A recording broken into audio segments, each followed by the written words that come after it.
प्रश्न से ही अध्यक्ष शुरू करेंगे। पहला सवाल तो यही है अध्यक्ष जी, सर्वप्रथम कि ये अखिलेश यादव जी का एक बयान आया कि 100 विधायक लाओ सरकार बनाओ, इस पर आप क्या कहेंगे? अब आप सब लोग खुद देखिए कि अखिलेश यादव जी का जो ये बयान आया है, मैंने सपा के राष्ट्रीय अध्यक्ष हैं, प्रमुख हैं, ये कहीं ना कहीं हताशा आपको नहीं दिखता है?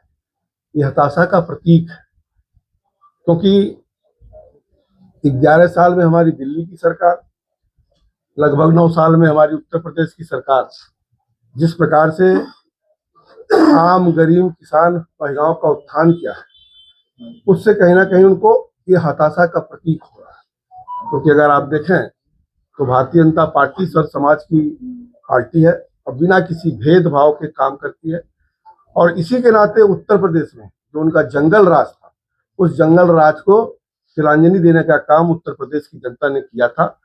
और मुझे पूरा विश्वास है कि जिस प्रकार से समाजवादी पार्टी का अभी काम चल रहा है उत्तर प्रदेश में, पुनः उनको उत्तर प्रदेश की जनता जो जाति और धर्म के आधार पर ये राजनीति कर रहे हैं, उससे जनता समझ चुकी है और कहीं ना कहीं इसका जवाब देगी।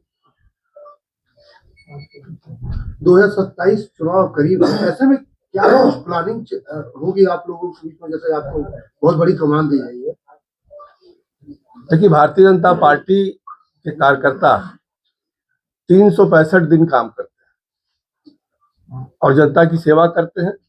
ये सही है कि अभी साल भर के भीतर ही चुनाव आने वाला है, तो चुनाव के दृष्टिकोण से हमारे कार्यकर्ता सदैव तैयार रहते हैं।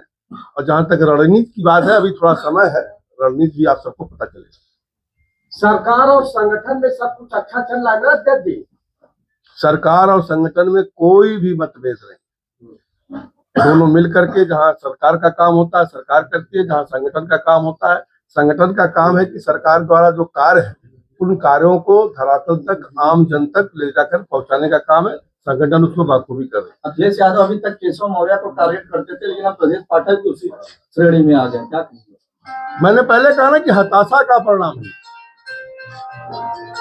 ये हताशा का परिणाम है कि कहीं ना कहीं अखिलेश यादव अब अपने दम पर सरकार बनाने की बात नहीं कर रहे हैं।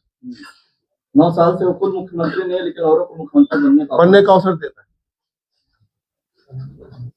सदर जी, तो आपके बनने के बाद बहुत तेजी से पार्टी में शिकायत खड़ी हो जाएगी, बच्चे कुछ जिला अध्यक्ष हो जाएगा, और पिछले 1 महीने से मैं सुन रहा हूँ लगातार अध्यक्ष का नाम सामने आएगा और कारखाने की घोषणा होगी, लेकिन थोड़ा सा और धैर्य रखिए, आ जाएगा।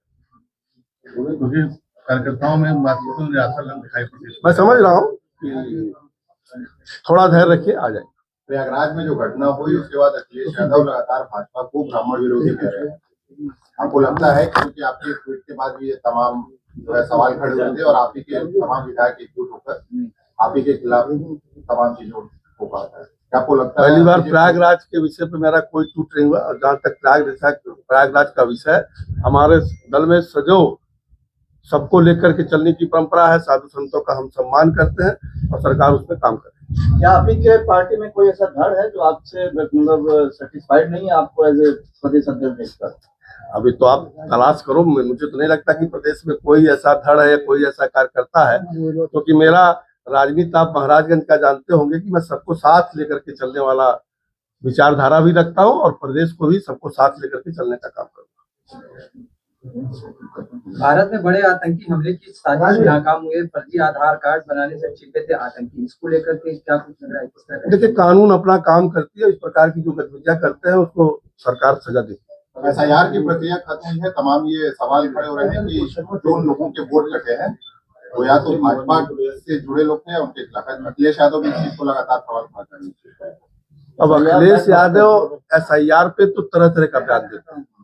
पहले SIR का वो विरोध करते हैं, हल्ला दंगा करते हैं, पार्लियामेंट से लेकर के सड़क तक करते हैं, और जब SIR में पूरे उत्तर प्रदेश में वोट कटता है तो उस पर वो खुशी भी मनाते हैं कि 2 करोड़ 88 लाख वोट कटा है। उसमें सभी विधानसभाओं में करीब 70-75 हजार भारतीय जनता पार्टी का कट गया, ऐसा उनके मन में आता है।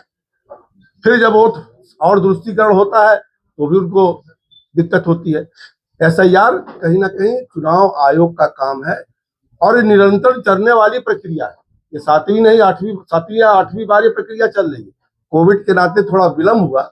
हाँ, ये जरूर है कि निश्चित तौर से यहाँ पर हम सब राजनीतिक दल के कार्यकर्ता हैं, उसके नाते हम सबकी भी जिम्मेदारी है कि SIR का काम बूथों पे चल रहा है। मैं कार्यकर्ताओं से निवेदन भी करता रहा हूँ, आज फिर आपके माध्यम से निवेदन करता हूँ कि उस पर कोई अपना मतदाता छूटने ना पाए, ऐसा हमारे कार्यकर्ताओं को प्रयास करना। आरएसएस ने गोरखपुर में हिंदुओं की सभी जातियों के साथ भोजन किया, क्या यूजीसी शंकराचार्य जैसे विवाद से हिंदू मतों में बिखराव का खतरा पैदा हो गया है?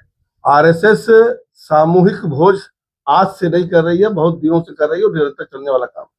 मोहन भागवत ने कहा है कि हमें जाति छोड़कर हिंदू समाज के लिए काम करना चाहिए। देखिए, भारतीय जनता पार्टी सर्व समाज की पार्टी है और सबको लेकर के चलने का काम करती है। प्रधानमंत्री जी का जो नारा है सबका साथ सबका विकास, अगर आप देखें तो उसमें कोई जाति धर्म को हम लोगों ने छोड़ा नहीं है। धन्यवाद।